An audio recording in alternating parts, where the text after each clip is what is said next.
Hi hello, ഇന്നൊരു unboxing video ആണ് കേട്ടോ. എന്താണെന്നല്ലേ പറഞ്ഞുതരാം. ഇത് ഞങ്ങളുടെ വീട്ടിലെ മാവിലുണ്ടായ മാങ്ങയാണ്. 2-3 ദിവസം അടുപ്പിച്ചുള്ള മഴ കാരണം വീടിൻ്റെ മാങ്ങയിലൊക്കെ പുഴുവിനെ കണ്ടു തുടങ്ങി. അത് കാരണം ഞാനും അച്ഛനും കൂടിയും പോയി ഒരുവിധം മൂപ്പെത്തിയ മാങ്ങയൊക്കെ പൊട്ടിച്ചിട്ടുണ്ടായിരുന്നു. ഇത് പുഴു ഇല്ലാതെ എങ്ങനെ നമുക്ക് മാങ്ങ പഴുപ്പിക്കാൻ വെക്കാം. രാത്രിയാണെങ്കിൽ ഉണ്ടല്ലോ, ഒടുക്കത്തെ ചൂടാണ്, ഒരു രക്ഷയില്ല.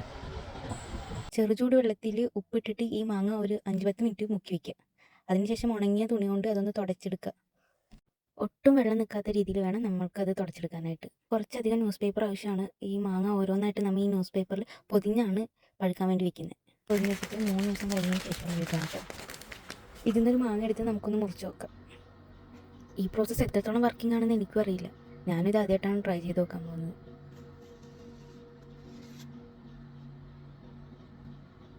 കുഴപ്പമില്ല, നല്ല രീതിക്ക് തന്നെ പഴുത്തും കിട്ടിയിട്ടുണ്ട്. നമുക്ക് പുഴുവോ കേടുപാടോ ഒന്നും ഉണ്ടായിട്ടില്ല. അത്യാവശ്യം നല്ലൊരു ഐഡിയ തന്നെയാണ്. ഇനി ഇതേപോലെ മാവൊക്കെ ഉള്ളവരാണെങ്കിലും ഇങ്ങനെ ഒന്ന് ട്രൈ ചെയ്ത് നോക്ക്. എന്തായാലും സക്സസ് ആവും.